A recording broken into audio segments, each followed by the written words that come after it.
Assalamualaikum warahmatullahi wabarakatuh.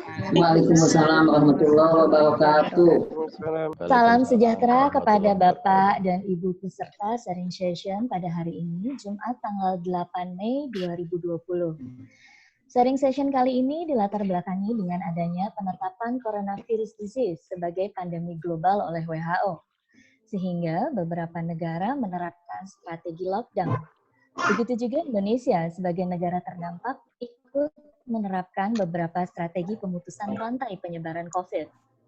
Kondisi COVID ini tentu memberikan sejumlah tantangan dan peluang bagi UKM, karena menurut Kementerian Koperasi dan UKM tahun 2019, sekitar 99,99% entitas produksi Indonesia didominasi oleh UKM.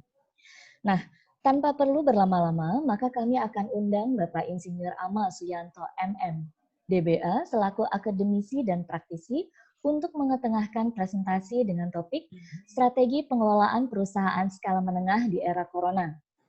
Untuk memperlancar acara ini, maka presenter akan diberi waktu 30 menit dan sesi tanya-jawab akan diberi waktu selama 30 menit setelah Bapak Amal menyelesaikan presentasinya. Kepada Bapak Amal, kami persilahkan. Terima kasih Bu siapa tadi? Runi, Pak. Bu Nisa. Brunei ya. Alhamdulillah sehat-sehat semuanya. Iya, Pak. Baik teman-teman semuanya, baik yang dari internal maupun eksternal. Jadi alhamdulillah saya pertama-tama harus berterima kasih kepada Pak Palti ya. Pak Palti belum masuk ya. Dan Ibu Dekan, karena jadwal saya yang mestinya di pertama-tama, ternyata saya meminta untuk diundur, dikasih jadwal di tanggal 8 ini. Di mana tanggal 8 ini alhamdulillah bertepatan dengan bulan Ramadan. Jadi ini tepat sekali. Mudah-mudahan apa yang kita share di bulan Ramadan ini tentu saja mendapat pahala yang berlipat ganda. Ini syukur alhamdulillah saya bisa mendapatkan jadwal di bulan Ramadan. Oleh karena itu sekali lagi terima kasih ke Pak Palti yang mau tukar jadwal dengan saya dan Bu Dekan menyetujuinya. Baik rekan-rekan, bismillahirrahmanirrahim, saya akan sharing. Tolong nanti 5 menit atau 3 menit ya, Runi, dikasih tahu Ya, ininya ya. Karena kadang-kadang kalau keasikan ini lupa waktu kita. Lanjut, iya. Baik rekan-rekan semuanya, saya akan sharing tentang bisnis strategik di era COVID-19 ini, terutama fokus kepada medium scale, perusahaan yang medium, kan itu. Tadi sudah dikatakan, diintrodusir oleh Bu Runi bahwa perusahaan-perusahaan yang UMKM tadi membuat atau mempunyai kontribusi yang terbesar terhadap ekonomi Indonesia ya. Nah, saya akan membahas di atasnya UMKM, jadi agak naik sedikit ya, karena UMKM sudah banyak yang bahas. Nah, saya akan ingin yang di atasnya, yaitu di medium scale-nya. Beberapa definisi mengatakan bahwa kalau medium scale itu ada yang mengatakan 1 triliun, ada yang mengatakan 5 triliun. Ya. Saya ambil perkiraan ini kira-kira yang sampai inilah, bisa sampai 10 T ya omsetnya. Ada yang mengatakan diukur dari jumlah pegawainya. Nah, tapi saya senang pakai ukuran adalah omset ininya, salesnya, penjualannya, ya. Namun demikian nanti beberapa hal juga bisa dipakai untuk skala bisnis yang lebih besar, ya. Lebih kecil pun bisa. Jadi ini hanya untuk memfokuskan pembahasan kita bahwa perusahaan-perusahaan di era COVID-19 ini banyak yang terpengaruh oleh karena kegiatan-kegiatan antar manusia dilarang, kan gitu. Tidak boleh berkumpul, tidak boleh ketemu secara fisik. Padahal bisnis itu intinya adalah ketemu, kan gitu. Nah, inilah punya dampak.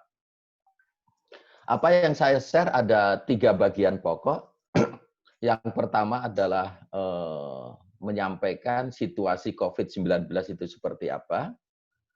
Kemudian yang kedua itu adalah impact-nya terhadap industri. Tentu saja ada 2 yang kena impact. Ada yang betul-betul berdarah-darah, ada yang memang mendapatkan berkah. Ya, itu ada dua kutub ini. Namun demikian banyak yang berdarah-darah ini. Nah, ini masalahnya di situ. Kemudian yang ketiga adalah solusinya. Jadi strategik opsi apa yang perlu kita sampaikan kepada para industriawan itu atau para pebisnis itu. Nah, tentu saja FEB yang karena membahas tentang ekonomi dan bisnis, mudah-mudahan ini bisa menjadi solusi ya. Topik ini tentu saja pendekatannya adalah pendekatan praktis ya. Di samping juga tambahan beberapa pemahaman selama saya mengajar ya, tapi lebih kepada pendekatan praktis. Jadi ilmunya ilmu campur aduk gitu. Makanya saya bilang ini bisnis strategik ya. Jadi campur aduknya antara praktis dan teoretikal itulah menjadikan pemahaman kita. Ayo segera kita selesaikan. Nah, 3 hal ini yang akan kita share dan tentu saja perlu didiskusikan.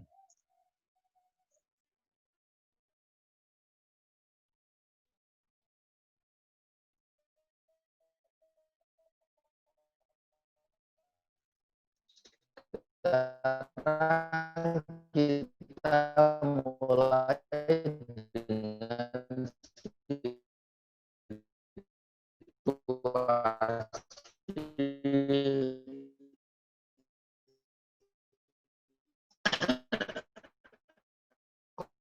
COVID yang ada sekarang.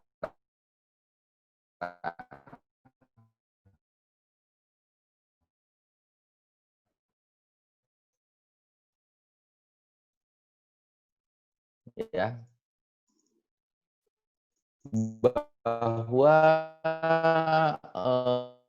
saya kira bertemu, kalaupun ketemu harus berjarak, ya. Terus kemudian setelah bertemu berjarak juga harus berbagai macam ketentuan yang harus kita ikuti. Nah, ini nggak mungkin kita bisa lakukan. Ini data yang kami ambil dari kondisi dunia, ya. Ini posisi akhir April ini ya.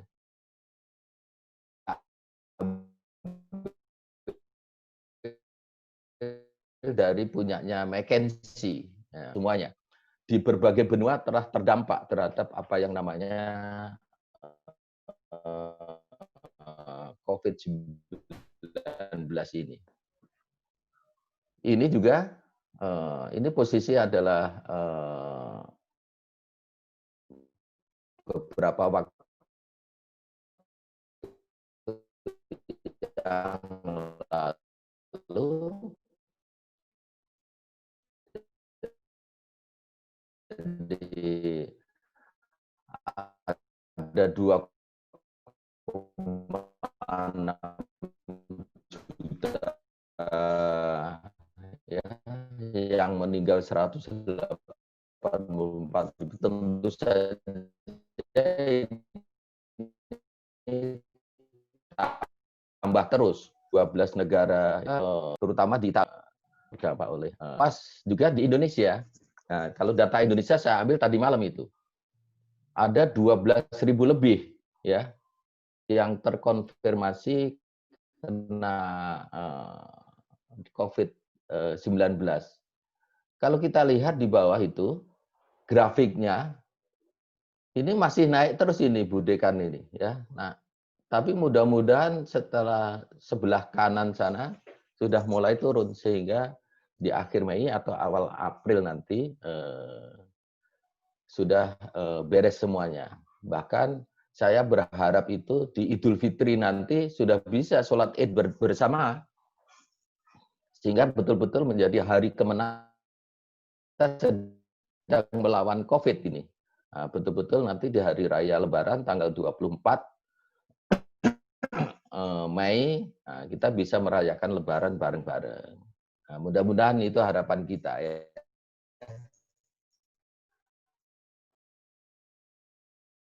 Coba kita lihat ini data untuk Indonesia ya, bahwa prediksi-prediksi pertumbuhan perekonomian kita ya turun terus itu. Kemarin dilaporkan kalau tidak salah itu 2, sekian quarter berapa? Quarter kedua ya. Itu sudah 2, sekian. Nah, kalau kita lihat di tengah ini sampai nanti quarter berikutnya itu bisa sampai minus. Ya ini sampai memperkirakan IMF malah 0,5% nih pertumbuhan. Nah, inilah yang membuat kita sangat dapat. Tapi alhamdulillah kita baru saja malah terima THR. Alhamdulillah itu ya.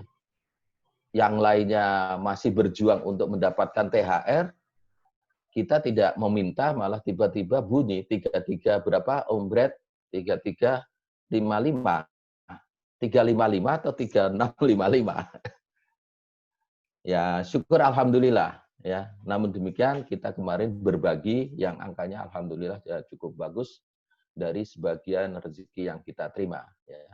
Nah, mudah-mudahan kawan-kawan kita di luar sana nanti bisa memanfaatkan dari sumbangan itu semuanya. Nah, ini dampak terhadap perekonomiannya. Nah, siapa tahu nanti ada kawan-kawan yang membahas terhadap perekonomiannya seperti apa sehingga bagaimana tenaga kerja dan seterusnya. Nah, ini karena sampai saat ini tenaga kerja sudah betul-betul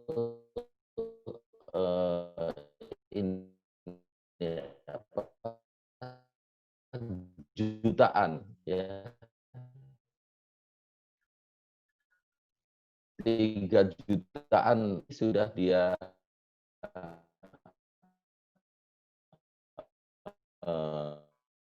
tidak mendapatkan pekerjaan. Apalagi usaha tadi UMKM. Kalau menurut bahasanya Bung Sad, ya. Saya beberapa pasar baru itu di Otista ditutup ya mau beli sesuatu dari akhirnya berapa triliunan itu. Betul-betul sangat memprihatinkan buat kita semuanya, ya, terutama kawan-kawan kita di luar sana yang tidak mendapatkan pekerjaan atau yang hilang pekerjaannya. Tapi kita masih patut bersyukur ya, masih bisa bekerja dan bahkan alhamdulillah tanggal 5 kemarin dapat THR ya, cukup. Cuman ke depan, nah itu saya nggak tahu ini di universitas SPP semester depan itu betul mendapatkan ada keringanan atau tidak. Karena ada beberapa orang tua yang kena dampak tentu saja. Ya, saya belum dengar. Siapa tahu nanti Bu Dekan bisa menambahkan, oh ada potongan sekian persen, nah, itu sangat bagus ya. Atau mendapatkan bonus beasiswa sekian, nah, itu sangat bagus. Karena tentu saja banyak orang tua yang terdampak COVID-19 ini. Saya masuk ke polisi treatment-nya. Di kita, setelah di state bahwa kita melaksanakan PSBB, bukan lockdown, kan gitu ya, bukan pembatasan wilayah, tetapi pembatasan sosial berskala besar, yang isinya sekolah ditutup, ya, terus kemudian kantor ditutup, gereja, masjid juga ditutup, ya, dan public area juga ditutup, dan banyak yang ditutup, sampai transportasi ditutup. Tapi kemarin dibuka untuk kebutuhan-kebutuhan yang khusus, ya. Sampai pulang mudik ditanya, kamu mudik atau pulang kampung, kan gitu. Banyak yang mengatakan saya pulang kampung, Pak, karena Pak Presiden membolehkan kalau pulang kampung, yang dilarang adalah yang mudik, kan gitu. Nah, itulah PSBB yang ada di kita, dan Jawa Barat saat ini sedang melaksanakan PSBB seluruh Provinsi Jawa Barat. Kota-kota lain juga mulai bertambah untuk melaksanakan PSBB. Sekarang bagaimana impact-nya ke industri, ya? Jadi kondisi orang yang tidak boleh keluar rumah, kondisi orang yang harus bekerja dari rumah, kondisi orang yang harus belajar di rumah, kondisi orang yang tidak boleh berkerumun. Nah, saya suka istilahnya Pak Ridwan Kamil, bahwa penyakit ini adalah penyakit diakibatkan karena kerumunan. Nah, padahal bisnis itu adalah harus berkerumun. Ya. Nah, ini yang menyebabkan ada dampak terhadap industri. Ya. Kita lihat, coba. Jadi tidak ada industri yang beroperasi itu terisolasi, ya, karena industri itu harus terbuka, harus bisa berhubungan dengan orang lain. Saya sering mengatakan no network, atau nggak ada bisnis kalau tidak ada hubungan dengan orang lain, ya. Jadi karena terisolasi, ya mau tidak mau, bisnisnya nggak jalan, ya. Bisnisnya nggak jalan, nggak bisa memproduksi barang, tidak bisa mengirim barang, tidak ada yang membeli dan lain sebagainya. Ya, tentu saja ada beberapa pengecualian yang bisa dilakukan, ya. Tapi pada umumnya, jadi ini kondisinya. Nah, kondisi seperti itulah nanti yang saya bilang atau banyak orang bilang adalah the new normal akan terjadi, atau saya senang istilah